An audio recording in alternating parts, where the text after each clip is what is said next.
Hello friends, पढ़ंतु classes में आप सभी का स्वागत है।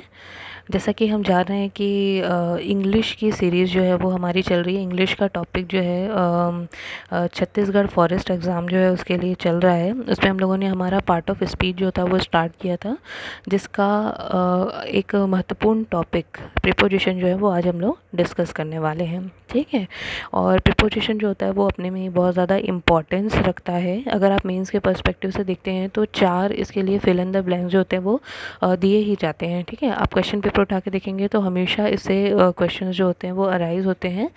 इसके साथ ही जो अदर एग्ज़ाम्स होता है उसमें भी ये बहुत इंपॉर्टेंस रखता है। जैसे जैसे हम लोग इस टॉपिक को डील करेंगे आपको चीज़ें समझ आती जाएंगी। ठीक है, कि किस तरीके से क्वेश्चंस जो होते हैं वो पूछे जाते हैं। तो चलिए फिर आज की क्लास हम स्टार्ट करते हैं। प्रीपोजिशन, देखिए जैसा इसके नाम से स्पेसिफाई कर रहा है प्री पोजीशन, है ना। तो ये क्या होता है, पोजीशन के पहले लगता है ना। और किसके पोजीशन से पहले लगेगा, तो नाउन और प्रोनाउन के पोजीशन से पहले। ठीक है, उनके पहले लगकर ये क्या करता है कि जो रिमेनिंग सेंटेंस होता है उनके साथ क्या करता है, ये आपका रिलेशन बताता है नाउन या प्रोनाउन का। ठीक है, तो ये है हमारी एक बेसिक डेफिनेशन कि हमारा जो प्रीपोजिशन होता है वो क्या होता है। अब हम वन बाय वन जो कुछ इंपॉर्टेंट प्रीपोजिशंस हैं वो यहाँ पे डील करते हैं। देखिए सबसे इम्पॉर्टेंट जो प्रीपोजिशन है वो है हमारा एट और इन। ठीक है, जिसमें हमेशा हमको कन्फ्यूज़न होती है कि कहाँ पे हम एट का यूज़ करें और कहाँ पे इन का यूज़ करें। ठीक है, तो देखिए एट और इन जो होता है इनका यूज़ टाइम के पर्सपेक्टिव से भी यूज़ होता है और प्लेस के पर्सपेक्टिव से भी यूज़ हमारा होता है। तो सबसे पहले हम लोग देखते हैं प्लेस के रिस्पेक्ट में। ठीक है, तो देखिए जब प्लेस की बात होती है तो हम लोग एक सिंपल वर्ड में कहें तो जहाँ पे भी छोटी जगह की बात होती है वहाँ पे हम लोग एट का यूज़ करते हैं, और बड़ी जगह की बात होती है तो वो हमारा क्या हो जाता है, इन यूज़ होता है। और अगर आपके सेंटेंस में सिंपल कि कोई एक ही सिटी या एक ही प्लेस के बारे में दिया हुआ है तो हम लोग डायरेक्टली उसमें इन का भी यूज़ करते हैं, है ना। लेकिन जहाँ पे आपके सेंटेंस में दो प्लेसेस के बारे में दिया हुआ है और उसमें एक बड़ा और एक छोटा है, ठीक है, तो आप हमेशा एट जो होता है वो छोटे प्लेस के साथ यूज़ करेंगे और जो इन होता है उसका बड़े प्लेस के साथ जो होता है वो यूज़ में आता है। ठीक है, जैसे यहाँ पे मैंने एक एग्जांपल दिया हुआ है, ही लिव्स इन रायपुर। यहाँ पे एक सिंपल सेंटेंस है जिसमें आपकी एक छोटे से मतलब एक ही प्लेस के बारे में बताया गया है, वो है रायपुर, है ना। यहाँ पे कोई कंपैरिजन की बात नहीं है या कुछ दूसरी बातें जो होती हैं वो नहीं हैं, तो इसलिए आपने डायरेक्ट यहाँ पे इन का यूज़ कर दिया है। ठीक है, लेकिन जब हम क्या करते हैं, जैसे सेकंड सेंटेंस है उसमें लिखा हुआ है रायपुर और छत्तीसगढ़ दोनों की बात हुई है, तो छत्तीसगढ़ के अंदर रायपुर आता है ना। तो इसलिए हम लोगों ने यहाँ पे क्या यूज़ किया है, ही लिव्स एट रायपुर इन छत्तीसगढ़। इस तरीके से हम लोगों ने क्या किया है, यूज़ किया हुआ है। ठीक है, तो मेरे ख्याल से आपको इतना समझ आ गया होगा कि कहाँ पे हम लोग क्या करते हैं, आपका जो ये यूज़ करते हैं, ऐट कहाँ पे यूज़ होता है और इन कहाँ पे यूज़ होता है। ठीक है, तो देखिए है ना। अब इसी तरीके से हम लोग मान लेते हैं कि इंडिया में छत्तीसगढ़ की बात करते हैं तो आपका वहाँ पे at Chhattisgarh in India use हो जाएगा। ठीक है, तो इसी तरीके से आप ध्यान में रखिएगा कि अगर दो प्लेसेस का नाम दिया हुआ है जिसमें से एक बड़ा और दूसरा छोटा है तो आप हमेशा छोटे के साथ एट का यूज़ करेंगे और बड़े के साथ इन का। ये एक सिंपल कुछ छोटे से रूल हैं जो हमारे एट और इन में प्लेस के रिस्पेक्ट में यूज़ में आते हैं। ठीक है, अब दूसरा हमारा एट और इन जो होता है वो टाइम के पर्सपेक्टिव से भी यूज़ में आता है।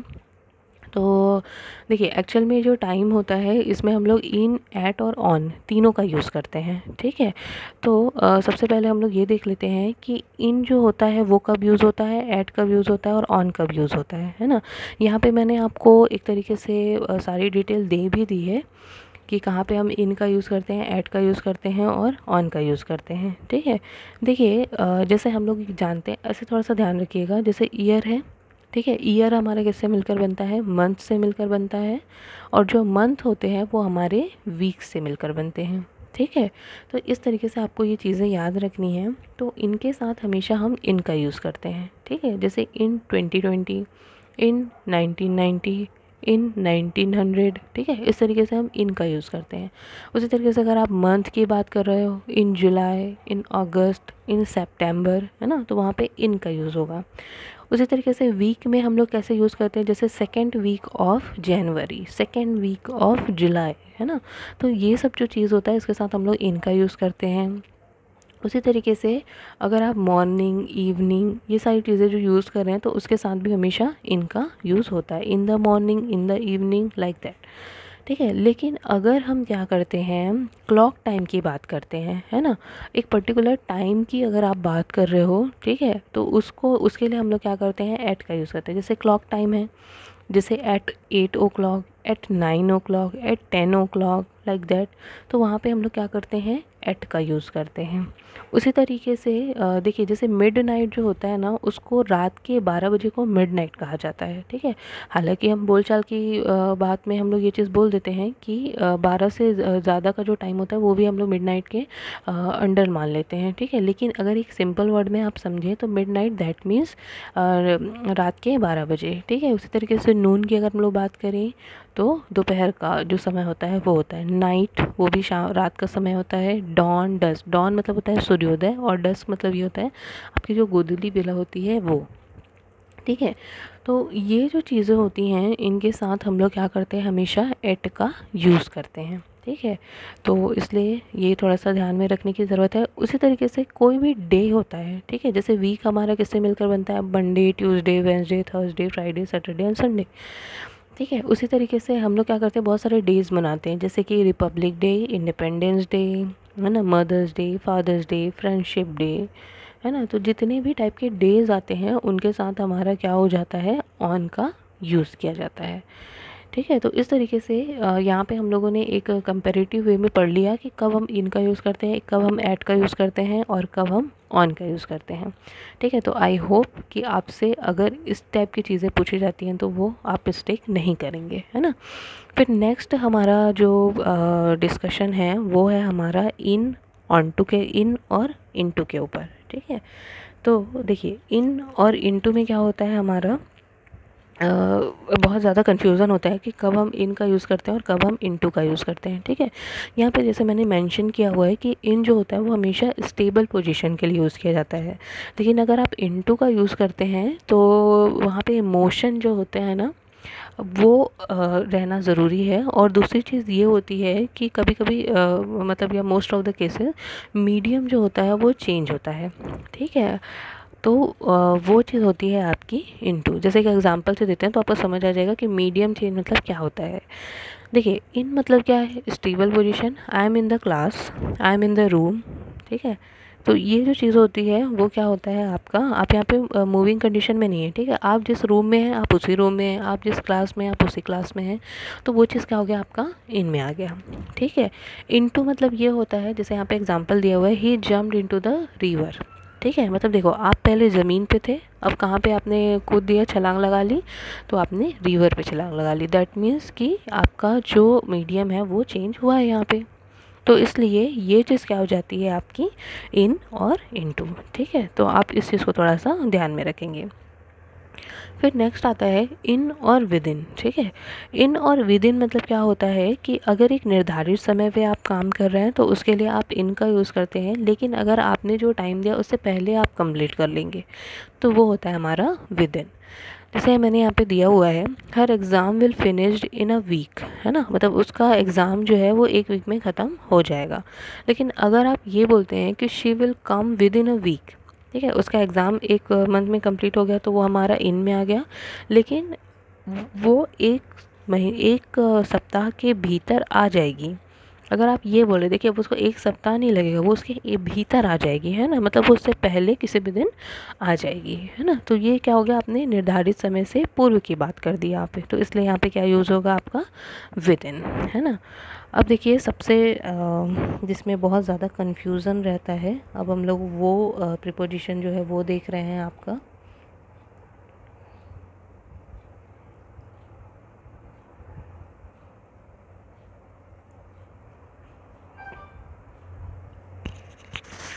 ठीक है, तो देखिए इसमें आता है हम लोग का ऑन, ओवर एंड अबव, है ना। ये हमारा क्या है, नेक्स्ट प्रीपोजिशन है जिसमें बहुत सारे कन्फ्यूज़न जो होते हैं वो हमको रहते हैं। देखिए, ऑन जो होता है ना, ये हमारा स्टैटिक होता है और टचिंग सेंस जो होता है वो उसमें यूज़ में आता है। यहाँ पे मैंने तो एक डायग्राम भी बनाया है ताकि आपको उस चीज़ से क्लियर हो सके, ठीक है। उसी तरीके से ओवर जो होता है उसमें टचिंग सेंस नहीं होता एंड मोस्टली ये परपेंडिकुलर होता है, ठीक है। आपके लंबवत कोई भी चीज़ अगर है तो उसको हम लोग क्या बोलते हैं, ओवर के लिए यूज़ करते हैं। अबव मतलब ये होता है कि वो आपके टचिंग मोड में नहीं है, ठीक है, टचिंग सेंस उसमें होगा ही नहीं, लेकिन वो परपेंडिकुलर भी नहीं होगा, ठीक है। तो उसके लिए हम लोग क्या करते हैं, अबव का यूज़ करते हैं। जैसे ऑन, हम सबसे पहले उसका एग्जांपल देते हैं, this is a pain on the copy, ठीक है। देखिए जैसे मैंने यहाँ पे एक पेंसिल रखा हुआ है, ये हमारी क्या है, स्टैटिक पोजीशन में है, ठीक है, और क्या कर रही है, हमारी कॉपी को टच कर रही है ना। तो हम लोग यहाँ पे क्या बोल सकते हैं, there is a pencil on the copy, ठीक है। तो ये ऐसी अगर सिचुएशन आती है स्टैटिक एंड टचिंग सेंस, तो वहाँ पे हम लोग क्या करते हैं, ऑन का यूज़ करते हैं, ठीक है। उसी तरीके से ओवर क्या होता है, जैसे आप जहाँ पे भी बैठे हैं वहाँ पे आई एम श्योर कि वहाँ पे फ़ैन जो होता है वो चल रहा होगा, है ना। तो हम लोग क्या करते हैं, वहाँ पे फ़ैन का जैसे यूज़ करते हैं, the fan is moving over our head, ठीक है। देखिए अब परपेंडिकुलर इसका मतलब ये नहीं है कि जस्ट आपके ऊपर रहेगा, ठीक है। आप कहीं पे भी बैठे, फ़ैन जो है वो आपके ऊपर ही रहने वाला है, वो ठीक है, आपके टचिंग सेंस में नहीं है और परपेंडिकुलर उसको माना जाता है ना। तो इस तरीके से यहाँ पे क्या हो गया, the fan is moving over our head, ठीक है। फिर नेक्स्ट आता है जो टचिंग मोड में नहीं है और परपेंडिकुलर भी नहीं है, ठीक है, थोड़ा सा मूवेबल कंडीशन में है वो, थोड़ा सा ये थोड़ा सा ध्यान रखेंगे आप, ठीक है। जैसे the clouds are floating above our heads, है ना, मतलब हमारे सिर के ऊपर से क्लाउड जो है वो जा रहा है। तो ये क्या हो जाता है हमारा, अबव जो होता है वो यहाँ पे हम लोग यूज़ करते हैं, ठीक है। देखो क्लाउड जो होता है वो स्टेबल होता है, क्या क्या वो कहीं पे रुकता है, नहीं, मतलब वो थोड़े से मूविंग कंडीशन में है, ठीक है, और परपेंडिकुलर भी नहीं है, वो मूव होते रहता है। लेकिन वही अगर हम लोग फ़ैन की बात करते हैं तो फ़ैन जो होता है वो मूव नहीं होता है ना, वो एज़ इट इज़ वैसे का वैसा ही रहता है, इसलिए इसको हम लोग एक तरीके से परपेंडिकुलर मान लेते हैं। यहाँ पे परपेंडिकुलर नहीं, क्योंकि वो मूविंग कंडीशन में है, ठीक है। तो ये थोड़ा सा ध्यान में रखेंगे, ये जो होता है इससे रिलेटेड क्वेश्चन जो होते हैं वो आए हुए हैं और ये थोड़ा सा कंफ्यूजिंग होता है, इसलिए आई एम श्योर कि इससे रिलेटेड क्वेश्चन जो होते हैं वो ज़रूर आएंगे, है ना। अगर इस एग्ज़ाम में नहीं आता तो किसी और एग्ज़ाम में आएगा, लेकिन ये आपके लिए बहुत यूज़फुल है, तो ये थोड़ा सा ध्यान में रखिए। उसके बाद नेक्स्ट आता है हमारा इसके बाद नेक्स्ट आता है हमारा आपका बिटवीन, अमंग एंड अमंगस्ट, ठीक है। तो बिटवीन हम लोग सभी जानते हैं, बहुत कॉमन है कि दो पर्सन जो होता है उनके बीच यूज़ होता है, ठीक है। लेकिन लोग ये नहीं जानते कि अगर आपने क्या कर दिया, पर्सन्स एक स्पेसिफिक पर्सन को बता दिया, ठीक है, भले वो दो से ज़्यादा हैं, लेकिन आपने person, name of the person जो है वो आपने स्पेसिफाई कर दिया, तो वहाँ पे भी हम लोग बिटवीन का ही यूज़ करते हैं, ठीक है। दूसरी चीज़ ये होती है अमंग, तो ये भी सबको पता है कि मोर देन अगर दो लोग हैं तो वहाँ पे हम लोग क्या करते हैं, अमंग का यूज़ करते हैं। और इसमें क्या होता है, बाकी लोगों में, मतलब अमंग ऑल में अगर हमको किसी एक को सेलेक्ट करना है, ठीक है, तो वहाँ पे हम लोग क्या करते हैं, अमंगस्ट का यूज़ करते हैं। और अमंगस्ट का यूज़ तब भी किया, अमंगस्ट का यूज़ होता है वो तभी किया जाता है जब उसके बाद कोई भी वॉवेल वर्ड हो, ठीक है, ये हमेशा ध्यान रखिएगा। अगर इसके बाद कोई वॉवेल वर्ड नहीं है तो आप क्या करोगे, कभी भी जो आपका अमंगस्ट है उसका यूज़ आप नहीं करेंगे, राइट। तो ये थोड़ा सा ध्यान में रखेंगे आप। अब देखिए यहाँ पे हम लोग क्या करते हैं, जैसे हम लोगों ने यहाँ पे स्पेसिफाई किया है, Sita is sitting between Ram and Lakshman, है ना। तो वहाँ पे क्या हो जाएगा, राम और लक्ष्मण के बीच में सीता बैठी हुई हैं। दूसरा ये होता है कि divide this cake between Radha, Meera and Rukmini, है ना। तो यहाँ पे आपने स्पेसिफाई कर दिया है कि ये जो केक है वो राधा, मीरा और रुक्मणी को मिलना चाहिए, है ना, या बांटने के लिए बोला जा रहा है, इसलिए यहाँ पे बिटवीन का यूज़ किया गया, क्योंकि आपने यहाँ पे नेम स्पेसिफाई कर दिया है कि इन तीनों को देना है, ठीक है। इसलिए यहाँ पे भले दो से ज़्यादा लोग हैं, लेकिन आपने नेम स्पेसिफाई कर दिया सो दैट यहाँ पे हम लोगों ने बिटवीन का यूज़ किया है, राइट। फिर नेक्स्ट आता है मोर देन टू, है ना। तो यहाँ पे distribute these cookies among the class oblique children, आप कुछ भी बोल सकते हैं, ठीक है। यहाँ पे आपने दो लोगों की बात नहीं की है, मोर देन टू पर्सन आप बात कर रहे हैं, तो इसलिए यहाँ पे हम लोगों ने अमंग का यूज़ किया है, राइट। फिर अमंगस्ट का यूज़ जैसा मैंने स्पेसिफाई किया कि हमेशा उसके बाद कोई वॉवेल वर्ड होना चाहिए और वहाँ पे कैसा सेंस आना चाहिए कि एक जो सारे लोगों में से किसी एक को आप समझ यूज़ कर रहे हैं, ठीक है। He is the richest amongst all oblique our family, है ना। तो देखिए यहाँ पे ये वॉवेल वर्ड है आपका, तो वह क्या है, रिचेस्ट है अमंगस्ट आर फैमिली या अमंगस्ट ऑल, ठीक है। सभी में वो रिचेस्ट है या तो हमारी फैमिली में रिचेस्ट है, ठीक है। तो इस तरीके से अगर आपने स्पेसिफाई कर दिया तो वहाँ पे अमंगस्ट यूज़ होगा। हमेशा याद रखिएगा, हमेशा याद रखिएगा कि अमंगस्ट जो होता है वो हमेशा कब यूज़ होगा, जब उसके बाद कोई वॉवेल वर्ड हो, ठीक है। नहीं तो आप उसका यूज़ नहीं करेंगे, ठीक है। आप उसकी जगह पे अमंग का यूज़ करेंगे, राइट। अब देखिए नेक्स्ट आता है हमारा सिंस और फॉर, है ना। तो सिंस और फॉर जो होता है ये हमारा पॉइंट ऑफ टाइम, सिंस जो होता है वो हमारे पॉइंट ऑफ टाइम के लिए यूज़ होता है, जबकि हमने फॉर का यूज़ जो है वो पीरियड ऑफ टाइम के लिए किया है। सिंस पॉइंट ऑफ टाइम मतलब क्या होता है, I have been reading since morning या इवनिंग। मॉर्निंग या इवनिंग जो होता है वो एक दिन का जो होता है, क्या होता है, एक टाइम होता है ना, एक पीरियड होता है। पूरे दिन भर को हम लोग मॉर्निंग नहीं बोलते, ठीक है, पूरे दिन भर को हम इवनिंग नहीं बोलते। एक स्पेसिफिक टाइम पीरियड है, एक पॉइंट ऑफ टाइम है जिसे हम लोग क्या कहते हैं, मॉर्निंग कहते हैं, ठीक है। So that I have been reading since morning और इवनिंग, ठीक है। उसी तरीके से अगर आपने टाइम बता दिया कि मैं 2 घंटे से पढ़ रही हूँ या 4 घंटे से पढ़ रही हूँ, तो वहाँ पे हम लोग क्या करते हैं, क्योंकि आपने एक पीरियड को बता दिया, इसलिए हम लोग क्या करते हैं, वहाँ पे फॉर का यूज़ करते हैं, ठीक है। तो यहाँ पे हम लोगों ने इसीलिए यूज़ किया है I have been reading for 2 hours. अब देखो जो हमारा सिंस होता है उसमें हम लोगों ने क्या किया है, सिंस और फॉर जो होता है, देखो सिंस और फ्रॉम जो होता है उसमें भी कन्फ्यूजन होता है कि कहाँ पे हम लोग सिंस का यूज़ करेंगे और कहाँ पे हम लोग फ्रॉम का यूज़ करेंगे। तो देखो हमेशा ध्यान रखिए कि जो सिंस होता है ना वो पास्ट पॉइंट ऑफ टाइम जो होता है उसको दर्शाता है, जबकि हम लोग फ्रॉम का यूज़ करते हैं फ्यूचर पॉइंट ऑफ टाइम के लिए दर्शाते हैं, ठीक है। मे बी शायद ऐसे समझ ना आ रहा हो, एक एग्जाम्पल देखते हैं। तो देखिए यहाँ पे मैंने स्पेसिफाई किया हुआ है I have been running since 5 AM, ठीक है। आपने एक पॉइंट ऑफ टाइम बता दिया कि मैं 5 बजे से दौड़ रहा हूँ या रही हूँ, ठीक है। लेकिन वही अगर आप ये बोलते हैं कि I can join this work from today और टुमारो, ठीक है, आपने क्या कर दिया कि मैं ये जॉब जो है वो आज या कल से जॉइन कर सकता हूँ, है ना। इस तरीके से आपने बता दिया, मतलब आपने अभी वो किया नहीं है, आप क्या कर रहे हैं, वो करने वाले, या तो आज शाम आज आप कर लोगे ज्वाइन या तो फिर आप कल कर लेंगे, ठीक है। तो इसलिए ये क्या हो गया, आपका फ्यूचर पॉइंट ऑफ टाइम हो गया। और पास्ट पॉइंट ऑफ टाइम अगर होता है तो वहाँ पे हम लोग सिंस का यूज़ करते हैं, ठीक है। अब बढ़ते हैं हम लोग हमारे नेक्स्ट प्रीपोजिशन की तरफ।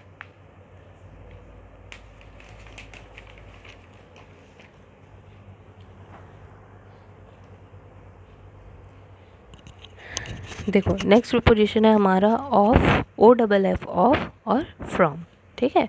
तो देखिए ऑफ जो होता है, अगर हम लोग किसी बीमारी से मतलब किसी बीमारी से किसी की डेथ हो रही है तो वहाँ पे हम लोग क्या करते हैं, ऑफ का यूज़ करते हैं, OF ऑफ जो होता है उसका यूज़ किया जाता है। और अगर बीमारी से नहीं किसी अन्य कारण से किसी की मृत्यु हो रही है तो उसके लिए हम लोग फ्रॉम यूज़ करते हैं, ठीक है। जैसे क्या होता है, he is died of cancer, cancer के कारण क्या हो गई, उसकी मृत्यु हो गई, है ना। तो कैंसर एक डिजीज़ है, इसलिए क्या यूज़ किया हम लोगों ने, ऑफ का यूज़ किया है। लेकिन वही अगर ये बोला जाता है he is died from starvation, ठीक है, स्टारवेशन कोई बीमारी नहीं है, वो भूखमरी जो होती है उसको हम लोग स्टारवेशन कहते हैं। तो ये किसी दूसरे कारण से हुई, ना कि किसी बीमारी से, इसलिए हम लोगों ने यहाँ पे क्या यूज़ किया है, फ्रॉम, राइट। और एक दूसरी चीज़ ये होती है कि अगर किसी भी टाइप का फिज़िकल चेंज होता है तो हम लोग वहाँ पे ऑफ का यूज़ करते हैं, जबकि केमिकल चेंज होता है तो वहाँ पे आप क्या यूज़ करते हो, फ्रॉम, ठीक है। जैसे कि the table is made of would, है ना। तो यहाँ पे टेबल जो है वो वुड से बनता है, तो केमिकल चेंज नहीं, बस शेप में चेंज कर दिया हम लोगों ने, है ना। तो इसलिए यहाँ पे क्या हो गया, आपका ऑफ का यूज़ हुआ है।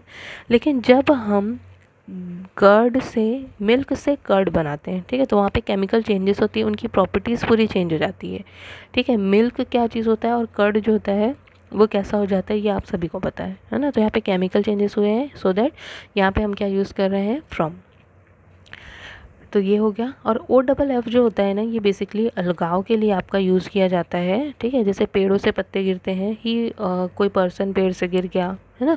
तो जो आपका अलगाव होता है उसके लिए हम लोग क्या यूज़ करते हैं, OFF ऑफ। जैसे ही फेल ऑफ द ट्री, ठीक है, the leaf fell off the tree, है ना, पत्ते गिरते हैं। तो इस तरीके से। तो ये हो गया हमारा of, O double F of और फ्रॉम में, ठीक है। उसी तरीके से हमारा नेक्स्ट आता है बाय और विथ, है ना। बाय जो क्या होता है कि किसी सजीव वस्तु द्वारा कोई कार्य संपन्न किया जाता है। देखो दोनों ना माध्यम होते हैं, ठीक है। आप बाय मतलब ये माध्यम समझिए, विथ मतलब ये माध्यम समझिए। लेकिन अगर कोई सजीव वस्तु द्वारा कार्य संपन्न किया जाता है तो उसे हम लोग क्या कहते हैं, वहाँ पे बाय का यूज़ करते हैं। लेकिन वही किसी निर्जीव वस्तु के द्वारा कार्य संपन्न किया जाता है तो उसको हम लोग विथ का यूज़ करते हैं, ठीक है। जैसे मैंने यहाँ पे किया हुआ example, the cat was killed by the dog, ठीक है। तो डॉग भी आपका सजीव चीज़ है ना। डॉग ने क्या किया, कैट को मार दिया, इस तरीके से है यहाँ पे।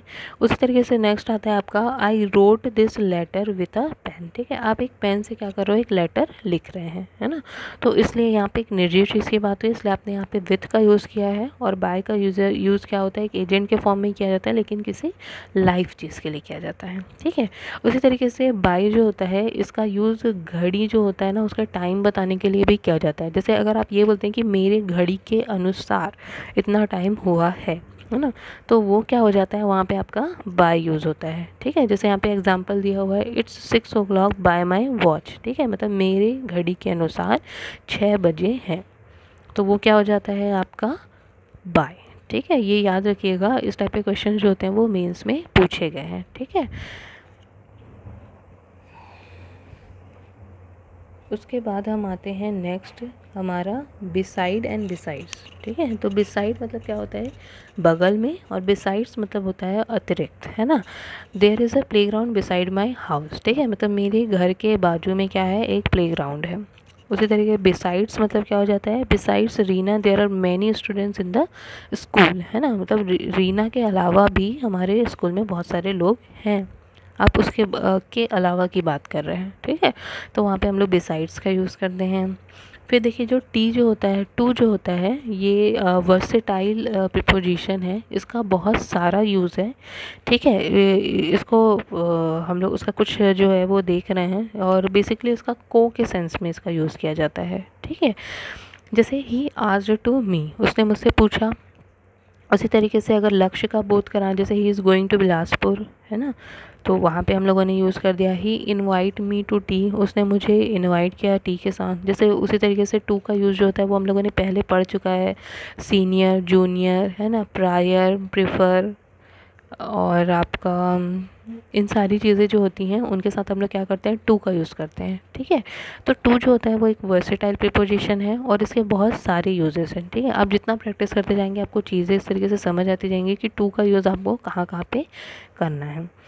अब देखिए क्या होता है कि कुछ वर्ड्स होते हैं जिनके साथ हम लोग क्या करते हैं, कोई भी प्रीपोजिशन अगर यूज़ कर देते हैं तो उसका मीनिंग जो होता है वो चेंज हो जाता है, वो एक तरीके से छोटा सा फ्रेजेस जो होता है वो बन जाता है आपका, राइट। तो मैं यहाँ पे अब सबको बताना तो पॉसिबल नहीं है, लेकिन जो कुछ इम्पॉर्टेंट हैं, है ना, वो मैंने यहाँ पे डिस्कस किया हुआ है, वो मैं आपको यहाँ पे डिस्कस करती हूँ, ठीक है, आपको बताती हूँ, ठीक है। और ये भी आपको ध्यान में रखना है, ठीक है।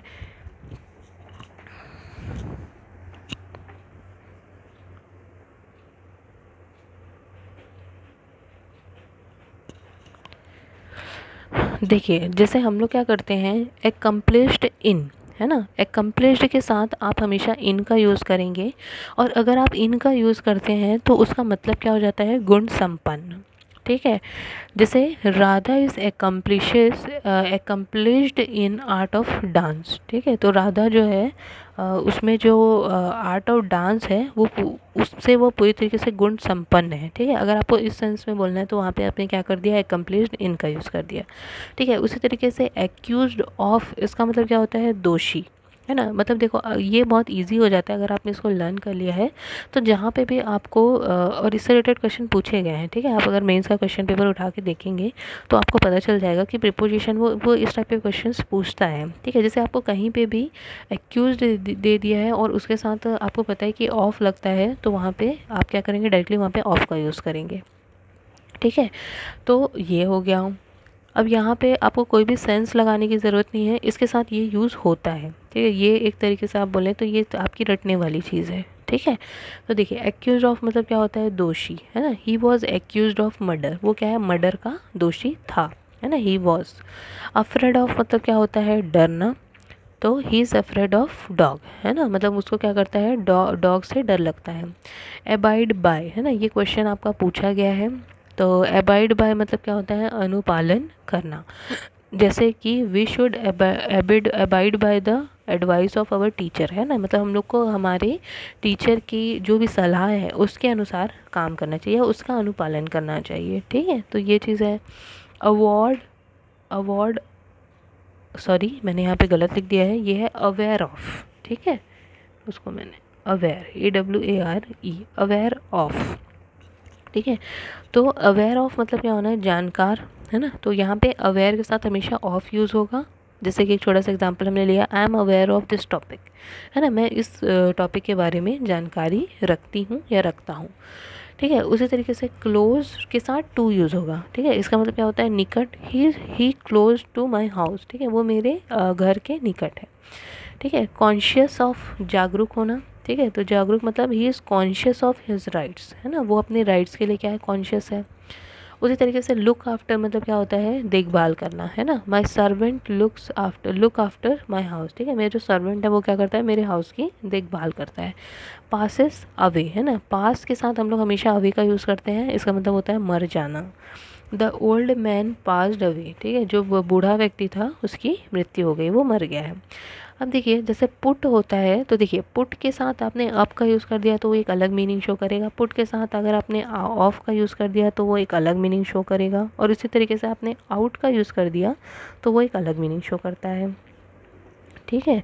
तो देखिए जैसे पुट अप हम लोग बोलते हैं, इसका मतलब होता है रखना, ठीक है। I shall put up the matter before the committee, है ना, मैं क्या कर रहा हूँ, I should put up the matter before the committee, I shall, sorry, मतलब कमिटी के सामने इस मैटर को मैं रखूँगा या रखूँगी, ठीक है। तो पुट अप यहाँ पे रखना। उसी तरीके से पुट ऑफ मतलब क्या होता है, स्थगित करना, है ना। जैसे I have put of my programme, ठीक है, मैंने अपना प्रोग्राम जो है वो स्थगित कर दिया। देखो इससे क्वेश्चन जो है वो पूछा गया आपके लास्ट का जो फॉरेस्ट एग्ज़ाम है उसमें, अगर आप देखेंगे तो आपको एक पूरा सेंटेंस दिया हुआ है और वहाँ पे पुट ऑफ का मीनिंग उसने पूछा है कि क्या हो सकता है इसका मीनिंग, ठीक है। तो यहाँ पे आपको ध्यान में रखना है कि पुट ऑफ मतलब स्थगित करना ये होता है, ठीक है। अगर आप इस चीज़ को ध्यान में रखेंगे तो आपसे वो क्वेश्चन जो होता है वो बनेगा।